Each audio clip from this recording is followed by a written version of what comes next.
আজ রাজ্যের 5টি জেলার 8টি কেন্দ্রে অনুষ্ঠিত হচ্ছে লোকসভা ভোটের চতুর্থ দফার নির্বাচন। এই 8টি কেন্দ্র হলো বীরভূম, বোলপুর, কৃষ্ণনগর, রানাঘাট, বহরমপুর, বর্ধমান পূর্ব, বর্ধমান, দুর্গাপুর এবং আসানসোল। এই 8টি কেন্দ্রে আজ লড়াই হেভিওয়েট প্রার্থীদের মধ্যে। একদিকে যেমন বর্ধমান দুর্গাপুর কেন্দ্রে রয়েছেন বিজেপির প্রার্থী দিলীপ ঘোষ এবং তৃণমূলের প্রার্থী কীর্তি আজাদ, তেমনি কৃষ্ণনগরের লড়াই বিতর্কিত বিদায়ী সাংসদ মহুয়া মৈত্র ও রাজমাতা অমৃতা রায়ের মধ্যে। অন্যদিকে বহরমপুরের লড়াইতে রয়েছেন কংগ্রেসের হেভিওয়েট প্রার্থী অধীর রঞ্জন চৌধুরী এবং তৃণমূলের তারকা প্রার্থী ইউসুফ পাঠানের মধ্যে। বীরভূমের লড়াই একদা নায়িকা বর্তমানের বিদায়ী সাংসদ শতাব্দী রায় এবং বিজেপির দেবতনু ভট্টাচার্যের মধ্যে। আসানসোলে রয়েছেন বলিউডের কালীচরণ বলে খ্যাত শত্রুঘ্ন সিনহা। ভোটের লড়াইয়ে প্রত্যেক তারকাই দিয়েছেন বড় বয়ান। দেখে নেওয়া যাক নিজের জেতার ব্যাপারে কে কি বলছেন। বঙ্গ রাজনীতিতে দিলীপ ঘোষই এখনো পর্যন্ত বিজেপির সবচেয়ে সফলতম সভাপতি। 2019 সালে তার নেতৃত্বেই বাংলায় 18টি আসন জেতে বিজেপি। দিলীপ নিজে খড়গপুর সদর থেকে বিধায়ক হন, কিন্তু চলতি লোকসভা ভোটে তাকে মেদিনীপুর থেকে সরিয়ে বর্ধমান দুর্গাপুরে প্রার্থী করে বিজেপি।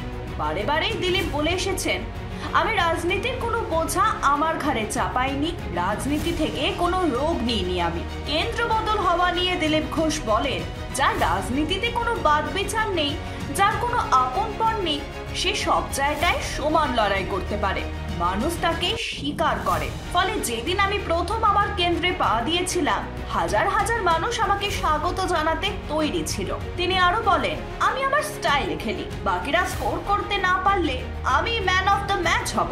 অন্যদিকে কৃষ্ণনগরের বিতর্কিত প্রার্থী মহুয়া মৈত্রের আজ অগ্নি পরীক্ষা।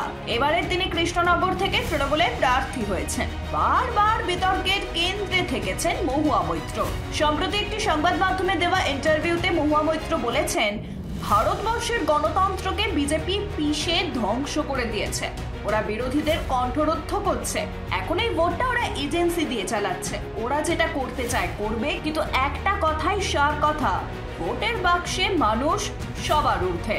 প্রধানমন্ত্রীর কৃষ্ণনগর আসন নিয়ে মহুয়ার দাবি, প্রধানমন্ত্রী আগের বারও এসেছিলেন, এবারেও এসেছেন, আবারও আসবেন। একাধিকবার মোদি আসলেও বিজেপি এখানে হারবে। অন্যদিকে মহুয়ার প্রতিদ্বন্দ্বী কৃষ্ণনগরের রাজবধূ অমৃতা রায় কি বলছেন তিনি বিরোধী মহুয়া মৈত্রকে নিয়ে। অমৃতা রায়ের দাবি, লোকে বলছে মহুয়াকে নিয়ে আপনি ভাববেন না, চিন্তাই করবেন না, আপনি জিতবেন, এটা লোকের কথা। মহুয়া মৈত্র অ্যারেস্ট হয়ে যাবেন। মহুয়ার কি ব্যাপারে চর্চিত সকলেই জানে ওর গুণের কথা। আমার নতুন করে কিছু বলার নেই, বাংলা জানে, দেশ জানে। ওর কুকীর্তির জন্য মহুয়া চর্চিত। মহুয়াকে নিয়ে আমি একেবারেই চিন্তিত নই। আমাদের পথ আলাদা। ওর পথ দুর্নীতির পথ, আর আমার পথ মানুষের সেবা করা। চতুর্থ দফার ভোটে বহরমপুরে আজ ভাগ্য নির্ধারিত হবে কংগ্রেসের হেভিওয়েট প্রার্থী অধীর রঞ্জন চৌধুরীরও। বহরমপুর অধীরের গড় বলেই পরিচিত। চলতি লোকসভা ভোটে কতটা আত্মবিশ্বাসী অধীর রঞ্জন চৌধুরী? চলতি লোকসভা ভোটে অধীর কি পারবেন নিজের গড় রক্ষা করতে? অধীরের দাবি, এটা তো আমার রিটেন করার লড়াই, জয় করার তো লড়াই নয়, জয়টাকে ধরে রাখার লড়াই। এটা আমার কাছে সহজ কাজ। অধীরের দাবি, বহরমপুরে হেরে গেলে রাজনীতি থেকে ছুটি নিয়ে নেব, দরকারে বাদাম বেচবো। অধীরের বিরোধী প্রার্থী ইউসুফ কি বলছে নিজের প্রতিপক্ষকে নিয়ে? ইউসুফের দাবি, ক্রিকেট খেলার সময়ও আমি বিপক্ষের খবর নিতাম, কিন্তু খুব বেশি পরিকল্পনা করে খেলতাম না, কারণ আপনি যত পরিকল্পনা করে খেলবেন, কোথাও না কোথাও আপনি ভুল করে বসবেন। আমি নিজের পরিকল্পনা নিয়ে এসেছি, দলেরও নিজের পরিকল্পনা থাকবে। আমি অধীরজিকে সম্মান করি, বর্ষিয়ান রাজনীতিক, কিন্তু আমি এখানে এসেছি এখানকার মানুষের হয়ে কাজ করতে। চলতি লোকসভা ভোটে এবারেও বীরভূমের তৃণমূল প্রার্থী হয়েছেন অভিনেত্রী শতাব্দী রায়। জেলবন্দি তৃণমূল নেতা অনুব্রত মণ্ডলের গড় বলে পরিচিত বীরভূমের বিদায়ী সাংসদ তিনি কি বলছেন তিনি এবারে অনুব্রতর অনুপস্থিতি নিয়ে? শতাব্দী জানিয়েছেন, অনুব্রত মণ্ডল যেগুলি বলতো প্রধানত আমার সঙ্গে ওর কোনো ব্যক্তিগত সম্পর্ক ছিল না, আমরা একসঙ্গে দল করতাম। সমস্যা হচ্ছে উনি যেগুলো বলতেন আমি সেগুলো মানতে পারতাম না।